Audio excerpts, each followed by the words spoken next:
Yes, we are here. Welcome again. As we continue the topic, I had to stop because of some issues that just came about, but we finished this topic that we were discussing about medical prescriptions. About medical prescriptions. Some more questions have come about and I've answered them. So I've not answered your question through an email or so. You raise up you say raise up your issue and then we clarify your issue. Okay, we clarify your issues about medical prescriptions. As I said, a prescription is any drug that has been given by a doctor, medical practitioner who is licensed, because uh, many doctors, all the doctors around the world are licensed by their board wherever they are. They are given a license to help people and to manage people's problems. And because the drugs that we use, most of them are complicated. The drugs we use, most of them are complicated, and they may bring harm and some may bring some adverse effects or bad effects. What do? We regulate, and that's why some prescriptions are regulated. But you see, we are talking about facts about prescriptions and most of the same, how the drugs, the myths, some people say you should, how to take the drugs. There are some myths that are going on that some drugs, when you take them for a long time, you may become impotent.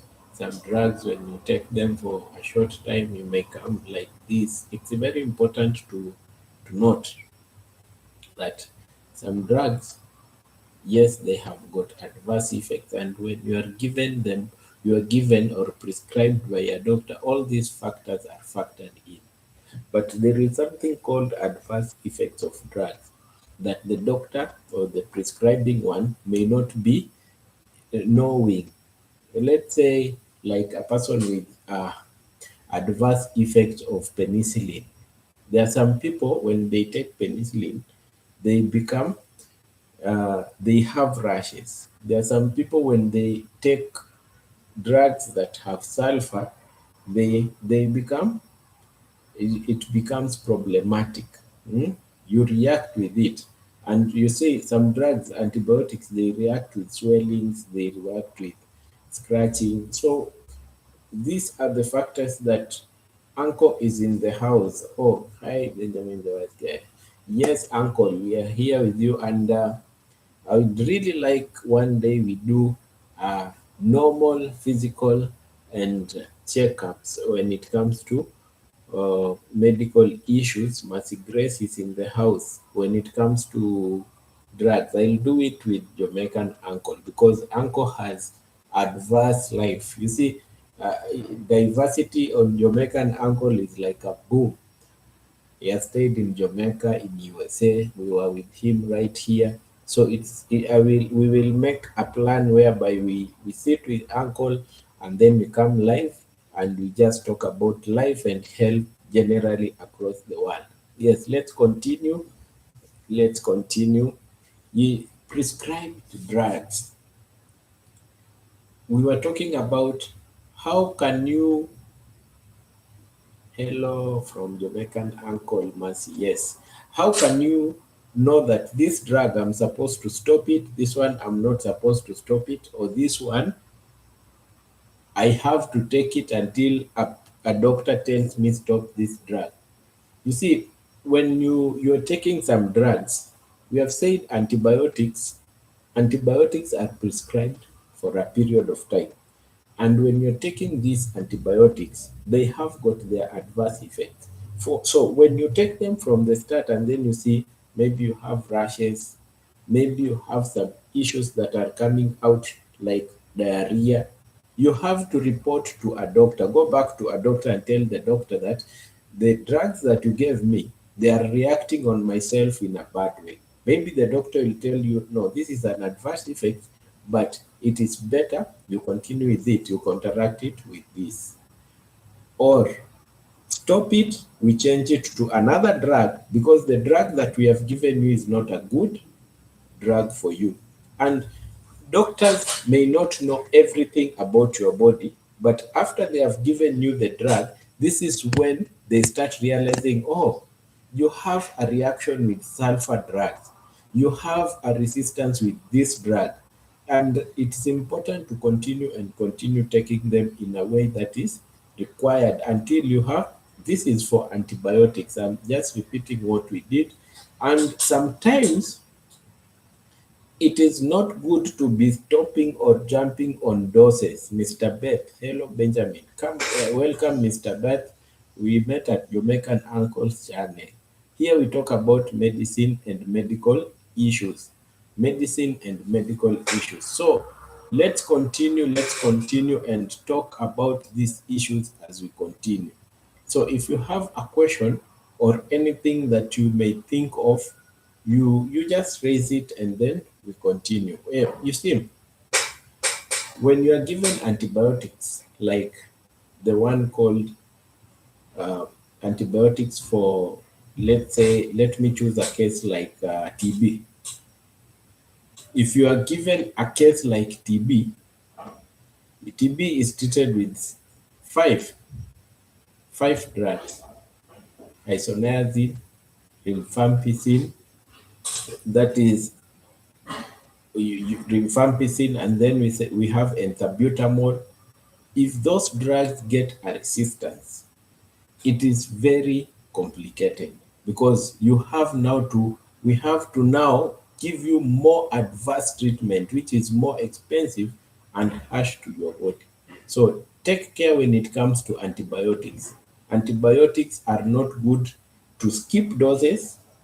Antibiotics are not good to take as you like. So if you have ever been given a drug and then it had adverse effects on you, please raise that concern. I will be able to tell you why and what you are supposed to do after you had that reaction or that problem that you had. And you see, we went again and said, not every medicine is meant to be finished. If I give you, let's say, you come to the hospital, you have a diarrhea, you have headache, and I gave you some medicine like antibiotics and paracetamols or painkillers. And then the next day you wake up, the headache is gone, the pain is gone. The only dosage that you need to finish it are the antibiotics or antiprotozoal. You don't need to finish the painkillers. Painkillers, unless there are some drugs like paracetamol that treat fever and pain. Oh, Mr. Beth is asking me where I'm from. I'm from Nairobi. I stay at the capital. I work as a doctor. That's why I'm uh, giving these health talks to people, Mr. Beth. So let's continue. Now, if you've continued with the antibiotics and the fever is gone, the headache is gone, you're supposed to stop the painkiller automatically because you're just giving your liver more work. You get it? Inhalers, like people who are asthmatic, if you are not getting attacks regularly, these are called antihistamine and relievers. If you are not getting attacks regularly, you should not continue with the drugs. You follow the doctor's instructions. You get it. We have anti-nausea, those drugs that you take so that you cannot feel the vomiting effect. If the vomit or the nausea is not there, or you feel like it has gone, you should not continue with those drugs. And then we went to The drugs for chronic medication, like the people who are hypertensive and the people who are using some drugs regularly, like drugs for diabetes, drugs for epilepsy. These are people that we live with in the community, and most of the time we interact with them. These are people that are placed at a clinic somewhere. If you are given drugs for hypertension, you should not stay 3 months without consulting a doctor. You're just taking the drugs. You should not stay like here in Kenya. In Kenya, we usually place them to clinic called medical clinics. Most of the hospitals call them MOPC, medical clinics. When you are there, you visit twice a week or once a week. So the drugs that you're taking, maybe they may be having adverse effects. We regulate. We tell you, no, stop this, increase or decrease, now continue with this. And I gave an example of a drug called nifedipine. Long take of nifedipine for hypertensive patients, most of them get limb swellings. And you see, when you get limb swellings, that's an adverse effect. It may bring problem to you. So when you visit the doctor, she assesses you and tells you, no, this drug, you'll not continue with it because it is bringing these effects. Let's change it to this. Or reduce the boss one is in the house. Welcome, boss one. You see, so these are issues that we should know about drugs that we take regularly and drugs that we take. I know most of us have relatives of people who are taking these drugs like antidiabetics. We call them antihypoglycemic agents, hypertensive drugs for BP, and the anti-epileptic. There was one thing that I said which is very important. And I gave an example of a woman who has just been, who has conceived, a woman who has conceived. They get gestational diabetes, but after conceiving, it reduces. This is a woman that has been on antihypoglycemic agents.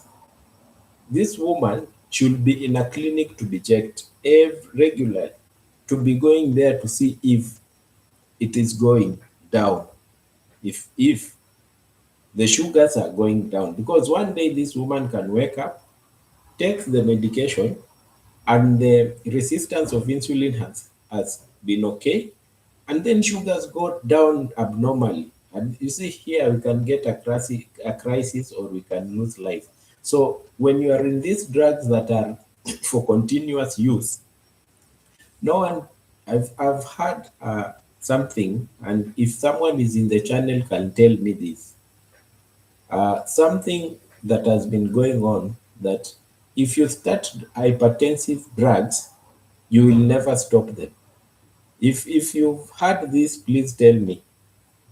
You see, some drugs you start because of a certain condition, or because, imagine you can be having stress. You can be stressed and stressed and stressed until your pressure starts going up. There is a life we talked about hypertension. And then the doctors or the medical workers start you on this medication, let's say amlodipine, which helps you to reduce. But as time goes by, you get relaxed and everything becomes normal. And you're still taking these drugs. You see, this pressure can go so low and we get to a crisis. That's why when you start medication, you should be well informed. It is good when you visit a doctor. We are in an era that you should ask questions. Ask your doctor, will I stop this medication? What are the side effects? When I take the medication and I see, what should I see so that I come back immediately? You get it? There are some conditions that you cannot stop taking some medication, like the people that have been in surgery for thyroid problems. You see, they live taking because it's a hormone. The thyroid is a gland that it regulates and stabilizes some hormones in your body. So if you don't have it, my wife was recently told that pressure is low. What could be the problem, doctor? Now, that is a question I should answer. It's very important. Mr. Bath, your wife was told that the pressures are low. There are so many things and factors that make your blood pressure to go low. And you see, these factors are diverse.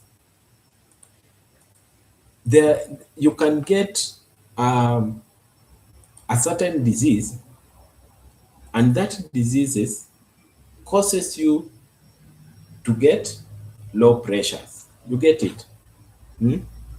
That is called hypotension. Hypo, hypotension. And that is normal. When the disease is treated, you go back to normal. There are people genetically, because of weight, their pressures are low. You get it?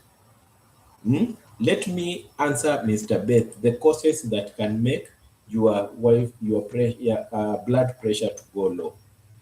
Reduced blood volume. Reduced blood volume in the veins. Why? Because of diarrhea, dehydration, poor intake of fluids, blood loss. You can get an accident, trauma. Women sometimes bleed a lot when they are in menses. Postpartum hemorrhage, when you have given birth and you bleed a lot, pressures can go down. Burns, you can burn and pressures go low. Oh, she's pregnant. That may be a cause. You know, when you are pregnant, you are now, your body is having two masters.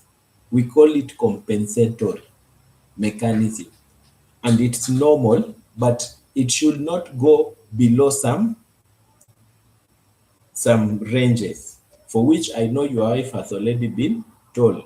If someone is hypertensive, it can go low. So because your wife is pregnant, that is called compensatory. At times it's normal. You should be visiting the clinics every time so that it cannot go beyond the normal that is required, Mr. Ben. So don't get worried. When your wife gives birth, it will come to normal. But there are more, I'm just mentioning causes. Let me go so faster so that we go back to the topic. Cardiac issues of the heart failure, valvular disease. And let me ask, was it normal before your wife, Mr. Bath, was not pregnant? That is also another thing. You get it? Sepsis, infections can make it. This is a very large topic, Mr. Beth. When we will talk about it, I will send you a link earlier so that it was normal. So it means your wife is undergoing compensatory hypertensive issues. Your wife should be in clinic. Hope she has started the drugs that we give and normal procedures of antenatal care.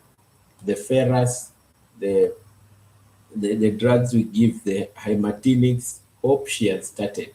Now we continue with the topic of the day. Finishing medicine does not mean ignoring harm. When you start getting the medicine you've been given and you have started, immediately you feel a rush. You feel difficulty in breathing, severe vomiting and jaundice, confusion and fainting. Please go back to the doctor. Don't say the doctor insisted I finish these drugs. Go back to your doctor. Let the doctor know what is wrong, because you may be taking a drug that is not meant for you, although it's a good drug for the condition that you have. You see, there are some things like the prescription is individualized.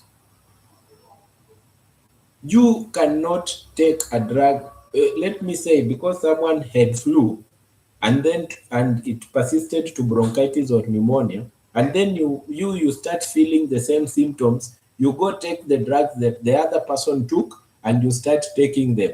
That is a very wrong thing, because these drugs, let me tell you one thing. Before we give you these drugs, we check your age, your weight, kidney and liver function, and drug interaction, how you interact to those drugs. So you may not be like the other person in these terms, and your drug interaction is not like my drug interaction and the other person's interaction. So let's not get into a condition whereby because someone used these drugs and they helped and she did not finish, let me borrow them and I continue.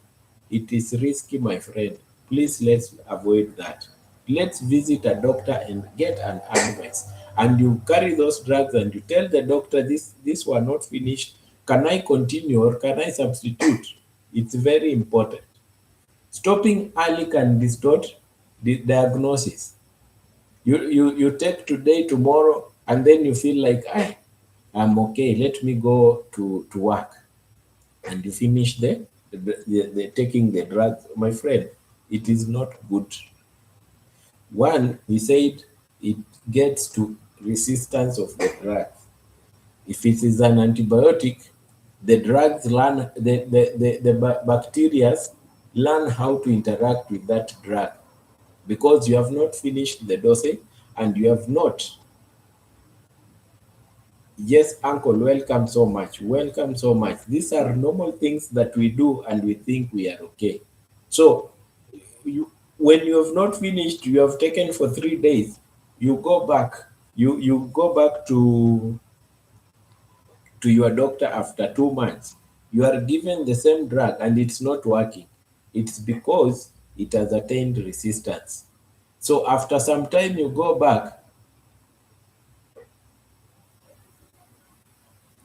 Yes, it's true. It's true. If you have a question about drugs and anything, please just ask. Welcome to the channel. So when you go back like 2 times, the doctor will ask, please do a drug resistance test to this person. You find that you yourself, you made yourself resistant to that drug, so it's not working to you. What do?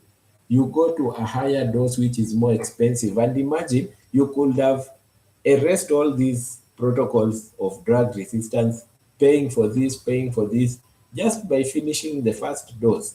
You get it?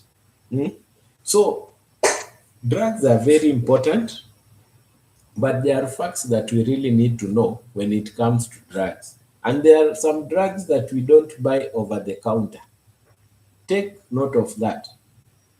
I've seen people taking, feeling that you go to a laboratory by yourself. You tell them, please, that I feel like I have malaria. It is done, and then it becomes positive. So you don't want to get any other health doctor's advice. You go to a pharmacy over the counter, you buy anti-malarial. Those anti-malarials are so many, and they work differently. There is an anti-malaria that you can take, and it will not kill the malaria parasites that are in your liver. Go to a doctor. You know, we have several strains of these malaria drugs. Go to a doctor, let a doctor prescribe a drug that is meant for you. There are some people who just feel like, I'm feeling like I have pneumonia. Goes to a pharmacy somewhere and buys amoxicillin. Here, that drug is really abused. It is a penicillin. The more you take it anyhow, the more you are causing resistance to yourself. We have so many antibiotics, and all of the antibiotics that we have, they are prescribed under a, a certain course. They have generations, and those generations target different strains of bacteria. So you may think you are helping yourself, but you are bringing more harm to yourself. I thank those states that you cannot just go over the counter and buy bacteria, antimalarials, or antibiotics, because we are killing the coming generation. Because if all these antibiotics become resistant because of our poor prescriptions, because of our innocence of going to buy over the counter and avoiding some prescribed medicine from the doctor and a few fees, our children will suffer. Because now, even if now, let's say in our country, Kenya, some medications are resistant. Most of them don't work because they were overused when we were young. That means what? Killing our future generation. It is very important to to to go check a doctor, be prescribed. And as I continue, this was a short call because it's a continuation. If you have a question, you just put it here. I raise it before I finish. Now, there are some things called patient information. Doctors, health workers should let the patient know what he or she is taking, why and why he is suffering, because you are the one who knows, the patient don't know, and why you are prescribing that drug. So if anything comes up, the patient knows everything. These are drugs. Remember, examine the patient. If a doctor tells you, I want to examine you, I want to do this, I want this drug, this analysis from your blood, please don't reject. The doctor wants to know which parasite, what are you suffering from, what is the right drug I can give you at the right dosage. That is very important. And even comparison to give you antibiotics and those that are not antibiotics, because both of the drugs that the doctor is giving you, they are being metabolized in plasma, your blood, or in your liver, and they'll be excreted in your kidney. And these are the organs we need to preserve. The exact dose to be given is very important. So have a lovely evening, everyone. At least today I have new people in the platform. My my email address is always Benja Okwesh. Yes, Mercy Grace, continue. Continue with the question at Yahoo. Yes, I'm waiting for Mercy Grace question. Yahoo.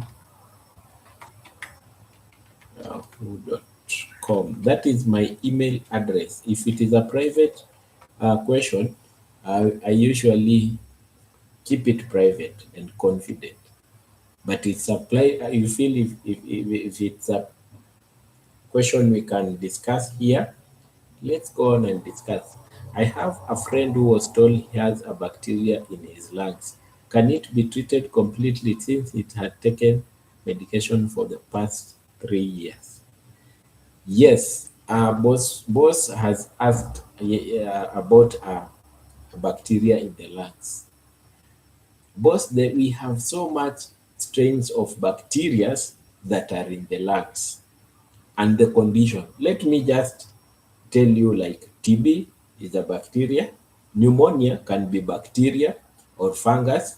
So it depends with what kind of bacteria and what has it caused to the lungs. Both one. Now, you have to do blood works, you have to do culture and sensitivity, you have to do a chest x-ray to determine the damage of the lung. And once we find this is the strain, we take a drug of choice to destroy that bacteria.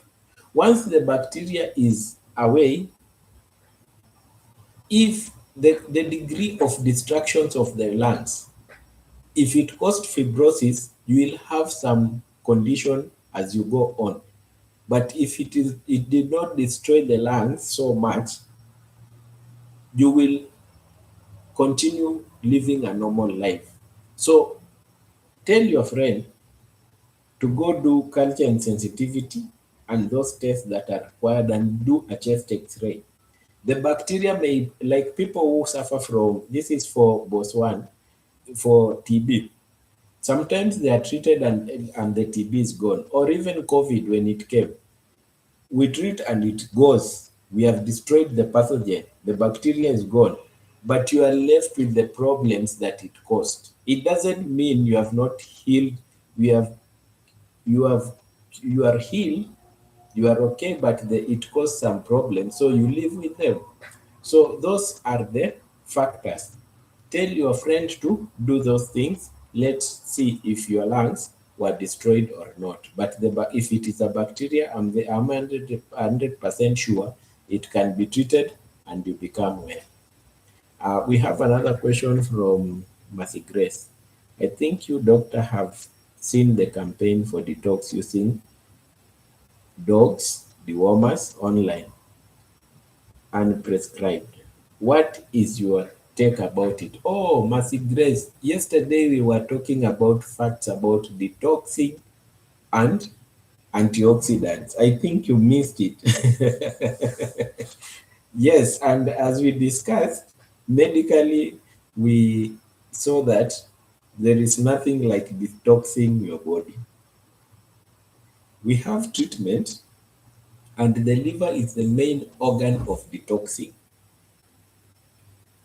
There is a live. Just go to yesterday's live and you go slowly, you will understand. But let me go through it quickly. The liver is the main organ of detoxing, and this is the process of the liver detoxing. When you take something and it goes to your blood, it has to go to the liver. So the first phase, what the liver does is to neutralize it to non-toxin, harmless substance. After it has neutralized it to harmless substance, it changes it to from protein soluble or fat soluble to water soluble. So that when it can go to your kidneys, it is removed by urinating or feces. Anything that is not water soluble cannot come out of your body. So when you take drugs, water, and those everything about detoxing, or your friend had TB, I'll come back to that, boss. When you take these drugs, they go to your liver and your liver works on them. And everything that you take, even food, even what, it passes through your liver. And that is the same process. One changes it to substance that cannot harm you. Two, it makes it to water soluble so that after it has done its work, it can be removed from your body through urination and feces when you go to long court. So please, if you've not if you've not gone through the video of detox, the myth that people sell the drugs and say we are detoxing, no, there is nothing like that. Just follow that video of yesterday and previous day, and you will understand. When you take dewormers, it works in your stomach. If you have parasites in your stomach and worms that can be removed, it will kill them, but it will be absorbed in your blood, and it will go to the, yes, watch it. It will, yes, watch it, Mercy Grace. It will go to your liver, and the same process will occur.